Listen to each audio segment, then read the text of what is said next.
Panoorin natin ito ha, para mas maunawaan ninyo kung ano yung packaging na ginagawa ng mga PR o ng mga propagandista ni Marcos. May unreleased survey din umano ang Okta Research sa 2028 presidential preferences.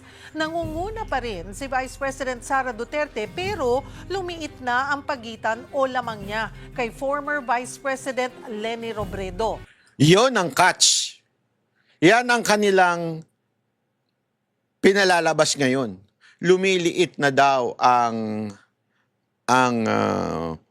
lamang ni VP Sara Duterte at ni Robredo. Diba? Alam niyo kung bakit? Kasi there is a rumor going around that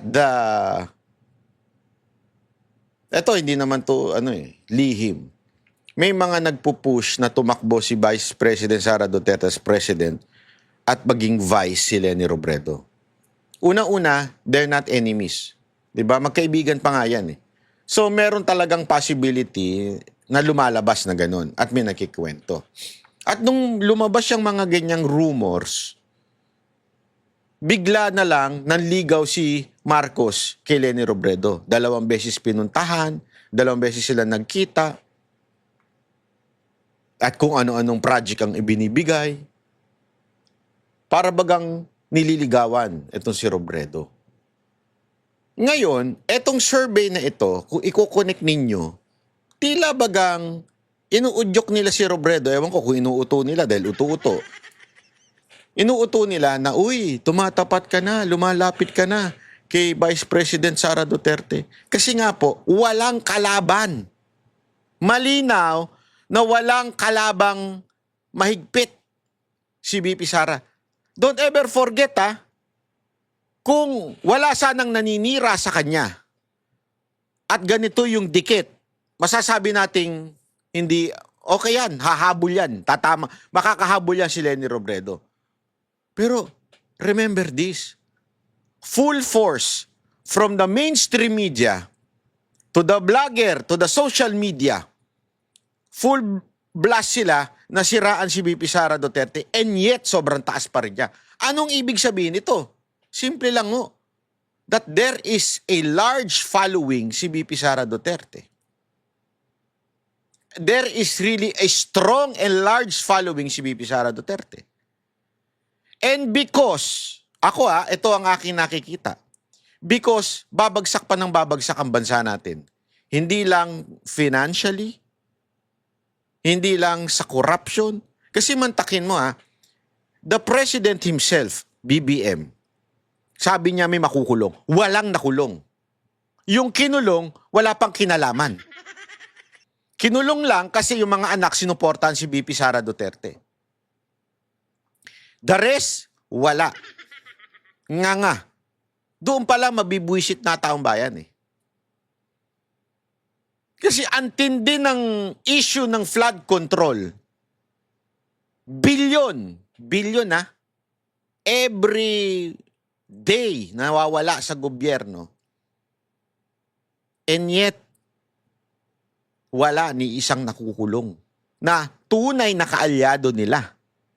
Ano nangyari? Ang nakukulong lahat ng lumalaban sa kanila.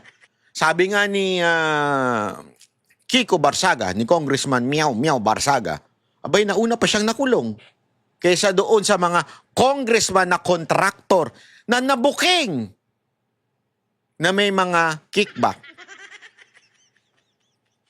Yung kanilang tinatawag na enemy na si Zaldico, anyari, malaya.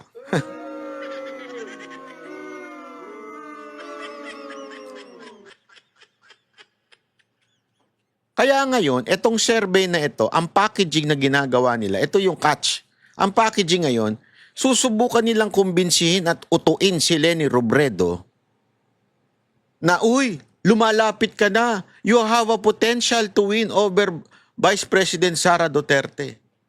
Alam mo, ingat kayo dyan. Ikaw, Robredo, maging mautak ka naman this time. Totoo, maging matalino ka naman this time. Naturingan kang laging lutang. This time, maging matalino ka naman. Mag-isip ka na mabuti. Sure shot na manalo kang vice? o mapahiya ka na naman dahil talo ka na namang presidente. Kasi wala sa kasaysayan ng bansang Pilipinas na yung magkasunod na tumakbong presidente, nanalo. Wala. Maaari siguro umabot pa ng mga how many years. Patunayan mo yung sarili mo sa Naga. Actually, sa totoo lang, yung kanyang galaw, yung kanyang political adventure na maging mayor ng Naga, that's a good move. Tulad din nung kay Isko, that's a good move. Kaya nga, di ba, ilang beses sinabi ni Isko na magna 9 years siya, ibig sabihin 3 terms siya. Tatakbo siya, tatakboy niya, talagang ayusin niya Maynila. I think that's a good move. Ako, yun din ang sinasuggest ko pag nagkikita kami ni Yorme. Ayusin mo Maynila, pagandahin natin ang Maynila. Pag gumanda Maynila, tao na magtutulak sa'yo maging Pangulo. Di ba? Wala na silang iisipin kasi makikita nila, wow, napaganda. Di ba? Nabitin kasi sila doon sa 3 taon eh. Nabitin sila. Marami nga ngayon nagsasabi na sana si Yorme na lang eh. Di ba? Kesa si Marcos. Pero dahil nga sa nabitin pa sila. Eh kung magawa niya at maayos niya Maynila for 9 years, panalo yan. Nasusunod na Pangulo. After 9 years. Pero ito matindi. Ganon din sana kay Leni Robredo. Pero kung paiirali na naman ni Leni Robredo yung kanyang pagiging ambisyosa at yung paniniwalaan niya yung mga bumubulong-bulong sa paligid niya, lalagpak na naman yan. Kaya nga ito, this is an advice to you, Leni Robredo. Huwag kang makinig sa mga nasa paligid mo. Unless gusto mong kumita sa campaign funds. Pero siguraduhin mo yung campaign funds na kikitain mo, malaking-malaki to the point na kailangan mo na mag-retire sa politika. Dahil pag natalo ka na naman, sigurado talaga na ikaw ay matutulog na. As in, wala ka na. So mabuting siguraduhin mo muna, kung ako sa'yo, pagandahin mo Naga, paayusin mo talaga yung pagiging mayor mo, at maybe in the future, kasi sabi ko nga sa inyo, pag tama palakpakan, pag mali banatan. Pag gumanda Naga, bakit hindi siya i-consider? Kung gumanda Naga, kasing ganda ng Davao. Kasi remember, ang Davao ngayon, pumunta kayo. Ako, sabi ko nga sa inyo, I challenge you. Go to Davao. And I'm confident na sigurado ako pag kayo pumunta ng Davao, hindi kayo mapapahiya. Dahil talaga napakaganda po ng Davao.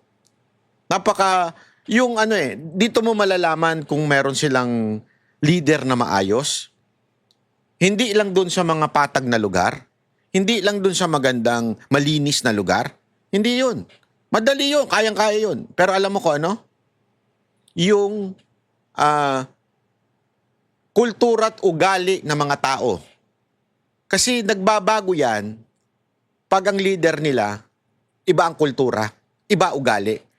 Pero pag, sorry sa term, pero kailangan kong gamitin tong term na to kasi ito'y sapat na lengguwahe para kapag kupal ang leader, asahan mo lahat ng constituent yan kupal din. Gago din. Kaya nga alam mo, etong bumubulong sa'yo at etong propaganda ng mga media na, uy, umiikli na lang yung iyong agwat kay VP Sara Duterte. Naku po, huwag kang maniniwala dyan. Sa puntong ito, makakausap natin, Octa Research Group Founder, Professor Ranjit Rai. Magandang tanghali po, Prof. Salamat po sa oras. Yeah, thank you Cheryl at maraming salamat po sa mga nanonood sa atin at saka nakikinig. Prof, binanggit nyo na nananatiling leading si VP Sara Duterte sa 2028 presidential preferences. Ngunit, lumiliit na yung kanyang lamang kay Mayor Leni Robredo. Galing mo talaga mag-packaging, Cheryl Cosim, ha? Kalit na lang o ilang porsyento na lang ang pinag-uusapan po dito? Galing ng packaging mo, ha? It's between 9 to 12%. Yun ho yung 9 to 12 percentage points ho ang lamang. Dahil may margin of error tayo, lalabas kami ng formal na report tungkol dito and most likely next week siya. Ito, presidential preference for 2028. So malayo pa po to. Hindi pa predictive. Ito ay preliminary results. Ito lang ay preference na nilabas namin kasi for the past few quarters, wala kami nilalabas na preference for 2028 dahil kadalasan ay commission siya.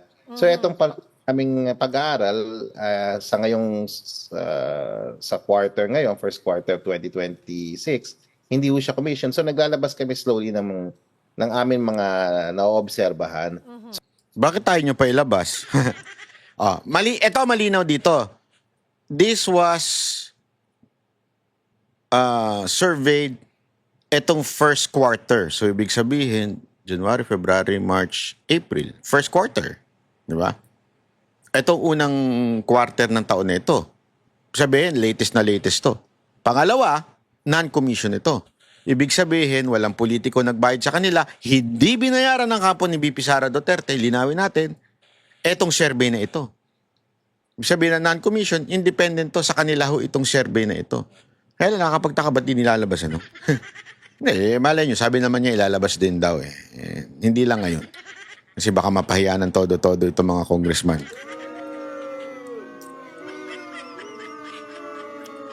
So, malaki ho yung tinaas ng numbers ho ni Mayor Lenny this first quarter.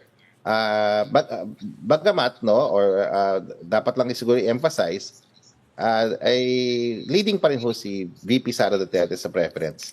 Dapat i-emphasize leading pa rin. Ikaw naman, Cheryl Cosim, wag mo naman kasing masyadong i-package na umaano na si Robredo. Masyado naman hahalata yan. Wag ganun. Halatang halata eh. She has some 33% of the...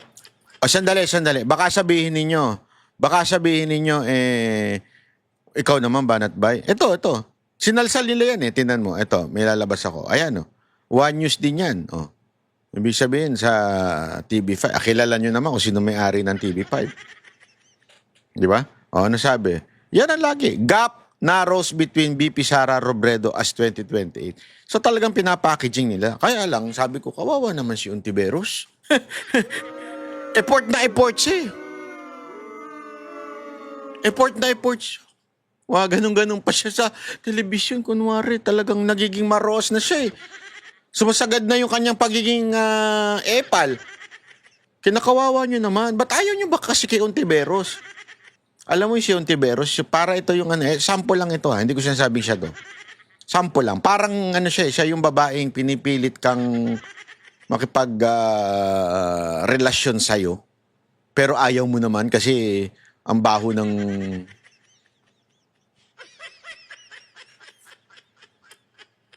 Wala ako sinabi. Di ba? Talagang pinipilit ka Pero ayaw ng taong bayan talaga kay Ontiveros Ngayon, takbo sila ngayon dito kay Robredo. Problema, naku po. Preference for 2028 na napakalayo pa. And si VP Lenny is around 21%. Pero Prof, ito na ba yung masasabi natin pinakadikit, pinakamalapit na malaki yung ito? Talagang sabi dito, emphasize yung yung pag-angat ni VP Sara Duterte. Siya naman talagang ine-emphasize nitong reporter na hindi talaga bang lumiliit yung kanin paulit-ulit. Lumiliit ba talaga yung nila, yung gap nila? Yan ba dahilan ba't mo in-interview? Halata Ako amoy na amoy ko. Lakas po ni Mayor Lenny? Tama po. Sa pinakamalapit na Ulitin na naman yan. Sa preference. Now, second place. No? And then siya rin ang pinaka in this quarter, pinakamataas na jump ng numbers niya. Maliban po kay kay Mayor Lenny, sino pa po yung mga ilang sumunod na pangalan? Okay, yung mga sumunod na pangalan ay of course si Senator Raffy Tulfo, andyan po si Mayor Isko, andyan po si Erwin Tulfo, of course, andyan si Bam Aquino, Senator Bam Aquino, andyan rin po si Secretary John Vic Remulla, andyan rin po si Senator Risa Ontiveros. Maraming names actually Pero hindi lahat naman nakakuha maliliit yung porsyento nila. Yan, hindi siya kasing significant nitong kay VP, kay Mayor Lenny, no? Pero definitely, meron silang symbolic na preference. And dahil kasi matagal pa itong 2028 na election natin, mag-iiba pa yung mga numero na to. Yeah. Andun sila sa, ibig sabihin hindi sila naka-zero. Meron silang preference. Including people like General Nick Torre, no? Meron, although mababa nga sila, pero meron hong preference na indicate. Lumulutang yung mga pangalan, Prof. Lumulutang ho yung pangalan, hindi pa Tanyag, pero nandun yung preference. So, ito ay preliminary ho, hindi ho predictive, hindi ho sinasabi, ito na ang magiging mga numero, nagbabago quarter by quarter. Ito nga lang, itong unang time na magsasabi ng Okta, definitively preference for 2028. Kasi sa amin ho, hindi namin talaga inilalabas yung mga commission surveys namin. Ngayon lang talaga, hindi na commission tong part na to. So maglalabas kami at least for VP Sara at saka si Ma'am Lenny. Ayan. So, kitang-kita ninyo naman. Ha? So, sabi ko nga sa inyo merong pero. Merong pero. Bakit? Ano ang pero? Iyan ang packaging ngayon. Lumiliit na yung gap. Maniwala kayo sa hindi, ito naman, sunod-sunod na balita yan, na ipupush nila si Leni Robredo. No choice na sila Ganyan, kain suka itong mga pinklawan, kain suka itong mga pulahan. Tandaan ninyo itong mga loyalista nito, dating mga galit ito sa mga Robredo, pero ngayon, kakainin nila ang sinuka na nila.